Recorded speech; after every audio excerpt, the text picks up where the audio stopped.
身上咧2個地方有吉字，千祈唔好點走。呢個係你天生大財，一生有貴人暗助嘅黃金財富字，快啲照鏡睇下有冇。今日開篇先同大家講一個好多人一世都未知嘅面相真相。好多人仲為咗貪靚追求皮膚乾淨，白白親手毀掉自己一生嘅大運大財。我問大家一句，你哋平時係咪一見到面上面、身上面生有痣就覺得難睇顯老，影響儀容？只要有少許瑕疵，就即刻諗住去美容院皮膚科用激光一刀切即刻點走，覺得冇痣先係完美，先係好運。今日文風要嚴肅、認真、鄭重警告每一位觀眾，千祈唔好再亂點痣。你以為點走嘅係一粒醜嘅黑色素，但其實喺正宗商學國學體系入面，隨手點走嘅，隨時係你一世難求、天生自帶藏咗幾十年嘅黃金財富、富貴命格、貴人福氣。好多人點完痣之後先發現自己運勢越嚟越差，財運越嚟越散，存錢越嚟越難，貴人越嚟越少，做嘢處處碰壁。但其實根本唔係你運氣變差，而係你親手切斷咗自己嘅運氣電線，破壞咗天生嘅財富格局。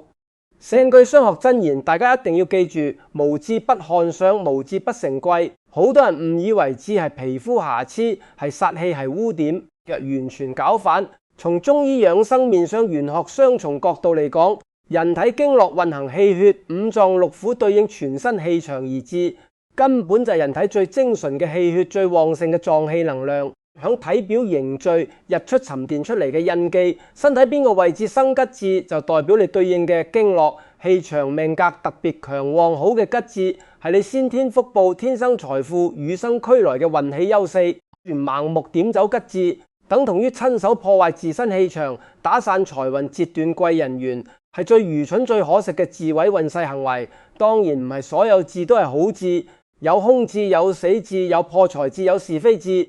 呢啲確實可以點走清理乾淨。但係今日我哋要講嘅呢4個位置嘅吉痣，係商學入面公認最珍貴、最招財、最旺貴人、最利晚年、最難得一遇嘅4大黃金財富痣。無論你係男定係女，只要身上有其中一粒，代表你天生大財，命中撞貴，先苦後甜，中年必定翻身富貴，一生都有貴人暗中扶持，財源從不斷絕。而家即刻準備好鏡子，一路睇片，一路對照自己伴侶家人嘅身體特徵，睇下你哋暗藏幾多粒天賜富貴吉痣。喺正式拆解4大黃金痣之前，我必須先教大家一門人人必學超實用嘅基礎面相知識。點樣1秒分辨吉痣同惡痣，徹底避免亂點痣毀運？古書商理行真有云：黑如漆，紅如朱者為善，枯暗無光，形態歪斜者為惡。吉凶痣從顏色、形狀、質感、光澤4個維度差別極之大、極之明顯，普通人都可以輕鬆分辨。首先同大家講吉痣、活痣4大黃金特徵，符合呢幾點，通通係聚財招福嘅好痣，千祈保護好，絕對唔可以點走。第一，色澤純正吉痣，要麼黑如點漆，烏黑透亮；要麼紅如朱砂，潤澤鮮亮，色澤均勻通透，越冇雜色，冇暗沉，冇發灰發濁。特別係朱砂紅痣係諸多吉痣之中最尊貴、最旺運嘅頂級福痣，主富貴、主權勢主，順遂第2。形態飽滿，吉痣一定係圓潤規整，微微凸起，邊界清晰，好似一粒細小珍珠鑲響皮膚之上，形態端正，冇缺口，冇變形，冇鋸齒邊，代表命格穩重，福氣紮實，財富充盈。第3，質感潤澤，活痣摸起身有彈性，皮膚順滑，光澤自然，長期保持滋潤狀態。最珍貴嘅係痣上生有細軟長毛，呢啲毛俗稱長壽毛、富貴毛，千祈唔好拔有毛嘅吉痣，代表氣場生生不息，福運綿長，財氣源源不絕。第4位置藏貴，老祖宗講顯痣多凶，人痣多吉，住多數頂級財富痣、貴人痣都藏喺毛髮、掌心、腳底、耳垂等人尾位置，藏而不露，住氣聚財，越人尾福氣越厚，財富越深。反之，如惡痣、死痣都有明顯破相特徵，呢類痣先至需要清理點走。第一，色澤枯暗，顏色一發灰、發濁、發茶，褐色烏沉沉，冇光澤，好似蒙咗一層灰霧，色澤混雜不均，如晦氣破財是非。第2，形態醜陋，扁平凹陷，喺度仲不規則，邊界模糊，參差不齊，有缺口，有畸形，主運勢動盪，做事反覆，難以積福。第三，硯感乾燥，表面粗糙，發乾發癢，時常不適，脫皮發紅，代表氣場混亂，經絡阻塞，容易招惹小人病痛。第四位置凸額長響面中心，眉眼正中，鼻頭等醒目顯眼位置，太多為煞字、是非字、漏財字。簡單總結一句，惡字點走無妨，能夠改運避煞。但係今日我哋講嘅4個位置，符合吉字特徵嘅黃金財字，哪怕你身上淨係得一粒，都係你一生最珍貴嘅天賜福氣，千祈萬唔好點走，唔好破壞。即刻進入第一粒頂級富貴吉字，商學入面最出名、最靈驗，專門旺暗財、旺智慧、旺底層翻身嘅眉毛深處草裏藏珠。好多人從來唔知自己有呢粒字，因為呢粒字極之隱蔽，專門藏響眉毛深處，無法之間唔刻意撥開眉毛，認真觀察根本發覺唔到，靜認咗隱字為貴嘅商學真義。古籍專門為呢粒字定名草裏藏珠，將係極難得嘅暗藏富貴格局。響面相學之中，眉毛稱為保壽官，亦都係兄弟宮。如一個人嘅心智思維、觀察能力、人際緣分、貴人助力，晚年福壽眉毛氣場純正飽滿，代表頭腦清醒、思維縝密、做事穩重、深得人心。而眉毛深處暗藏烏黑亮澤吉字，形成草裏藏珠格局，寓意亂世藏珍、俗世藏貴，大智若愚。呢類人天生聰慧過人，心思細密，洞察力超強，從唔會張揚炫耀，唔會急功近利，看似平平無奇、低調內斂，其實內心城府極深，眼光極遠，極具商業頭腦。呢粒字最強嘅功效就係專門旺暗財、隱財、被動財。擁有呢粒吉字嘅人，未必人工最高，未必職位最風光，算係極之擅長積累隱性財富名下，容易有不動產物業鋪位、股權分紅、長線投資收益、副業穩定回報，財富默默積累，低調暴富，從唔需要靠體力勞碌揾辛苦錢。越到中年，暗財越旺，家底越厚。我分享一個親身接見、超級真實嘅高端客戶案例，大家就會徹底明白呢粒字嘅厲害之處。我有一位企業高管客戶，今年40幾歲，右眉深處就有一粒極之標準嘅草裏藏珠吉字，色澤烏黑透亮，圓潤飽滿，藏於毛髮之間，完美符合頂級吉字特徵。佢30歲之前人生其實好普通，性格內向低調，唔擅長交際，唔識表現自己，職場上面經常被外向同事搶風頭、搶功勞，長期默默做事，受人忽視，升職加薪速度好慢。身邊好多同齡人都比佢風光，但佢從不急躁，默默積累經驗，沉澱眼光，始終保持穩重低調。35歲那年，市場大環境動盪，身邊所有人都睇淡行情，紛紛止盈離場，不敢投資。唯獨佢憑住天生個人嘅商業直覺、縝密思維，判斷出市場低谷即將反彈，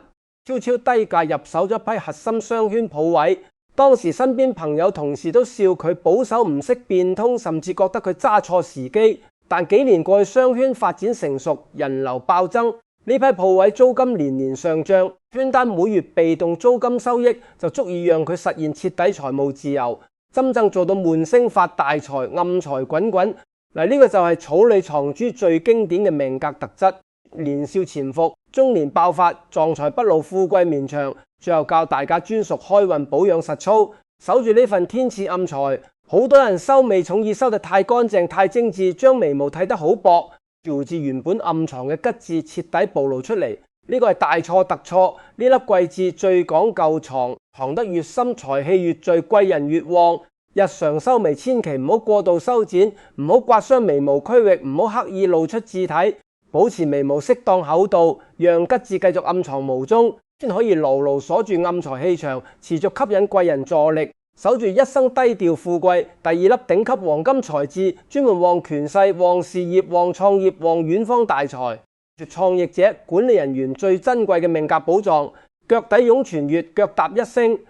呢粒字位置極之特別，生喺腳底板正中湧泉穴附近，亦即係成日踩喺腳下接地氣最重嘅位置。商學上稱為腳踏一星。古籍記載，若腳底有7粒吉字，即係傳說中極富極貴、權勢滔天嘅腳踏7星。帝王格局尋常人大都係單粒吉字，已經係萬中無一嘅富貴配置。喺面商學之中，雙腳主根基、主立足、主執物利、主一生發振吉為腳底，對應大地磁場，承接天地氣運。普通人腳底平滑無致，代表根基普通運勢平平；而腳底生有圓潤光亮微微凸起嘅吉字，代表得天獨厚，接地氣極強，根基紮實厚重，擁有腳踏一星嘅人，天生自帶領袖氣質極強，執行力責任感爆棚，從唔甘心平庸度日，唔願意安於現狀。年青時雖然辛苦奔波、勞碌奔波，但所有付出都係積累根基、沉澱經歷，絕對唔會白費。呢類人最典型嘅特質就係動中生財，越動越旺，離鄉發達，遠行富貴，留響老家發展反而平平無奇。一旦外出打拼異地創業、遠方發展，運勢即刻逆轉，貴人湧現，財運爆發。30歲之後大運成形。及日自主創業成功，或者喺大型企業步步高升，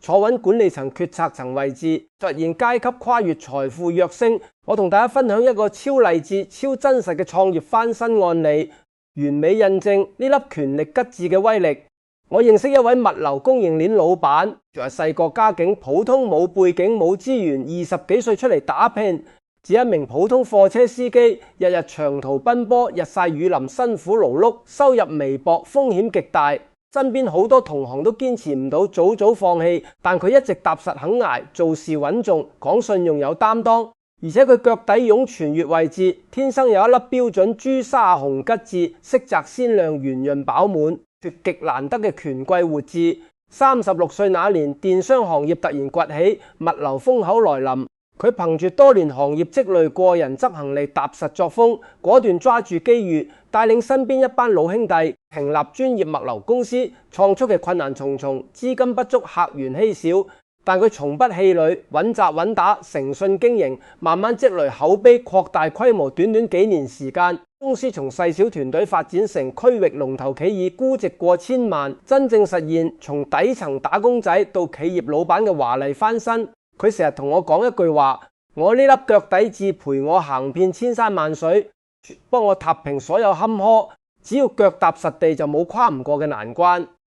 好多人忽略呢粒字嘅價值，覺得生響腳底睇唔到就冇用。其實恰恰相反，呢粒字承接天地地氣，穩定一生根基係最紮實、最靠得住嘅事業權貴字，專屬開運，保養實操。大家一定要記低腳底。吉字長期承受摩擦擠壓，容易長簡變暗受損，直接影響事業運勢、根基氣場。日常一定要穿柔軟舒適、透氣穩定嘅軟底鞋，避免長時間擠壓磨損腳底。堅持每晚用溫水泡腳，活血化瘀，疏通經絡，滋養地氣，持續激活腳底權力吉字嘅能量，令你事業根基越嚟越穩，創業運越嚟越旺，遠方財運越嚟越順。第三粒超實用人想要專門守財聚富、從唔漏財嘅頂級福字，手心正中，掌中握財。祝大家即刻攤開自己手掌，輕輕握拳，認真對照。如果有一粒吉字剛好處於手掌正中央握拳之後，剛好被五指緊緊包裹，完全藏於掌心之內，呢個就係商學入面大名鼎鼎、極之珍貴嘅掌中握財聚寶盤字。手為財富，掌為錢袋，雙手掌控一生，錢財流向把控物質積累。手掌正中係全身氣財匯聚嘅核心位置，掌心生吉字，等同於天生手握聚寶盤、身帶大財富。擁有呢粒吉字嘅人，天生對數字敏感，理財天賦異稟，頭腦清醒理性，同唔會衝動消費，唔會盲目投資，唔會隨意浪費佢哋最強嘅本事。唔單止係識得揾錢，更係超級識得守錢、聚錢、滾錢呢類人，命中自帶穩固財富，正財穩健，小財不斷，大財可期。不單止能夠經營好自己嘅財務，仲可以幫伴侶、幫家庭聚財振富，守住一家人嘅衣食溫飽，積蓄家底。30歲之後，心智成熟，理財思路通透，被動收入、投資收益、租金分紅會逐年爆發，財富越滾越大，積蓄越嚟越厚。我同大家分享一個超震撼、超貼地氣、人人值得參考嘅真實案例，徹底顛覆大家對普通人發財嘅認知。我身邊有一位看似平平無奇、普普通通嘅家庭主婦，冇高學歷、冇好背景、冇高薪工作，平日只係居家打理家務、照顧家人。丈夫每個月只會固定俾佢1萬蚊生活費，維持日常開支。所有人都覺得佢只係一個普通主婦，唔會有任何積蓄，更唔可能發大財。但佢右手掌心正中央，天生有一粒圓潤烏亮嘅掌中握財吉字，完美符合頂級守財格局。呢位師姐從唔亂花錢，從唔盲目消費，心思縝密，理財謹慎10年時間。佢憑住自己精準嘅判斷力、穩健嘅理財思路，將每月有限嘅生活費分批做基金定投，合理規劃開支，適時置業置產，靈活房產置換，10年光陰，硬生生將微薄生活費滾動變成2套核心地段寫字樓物業。直到佢辦理房產證嗰日，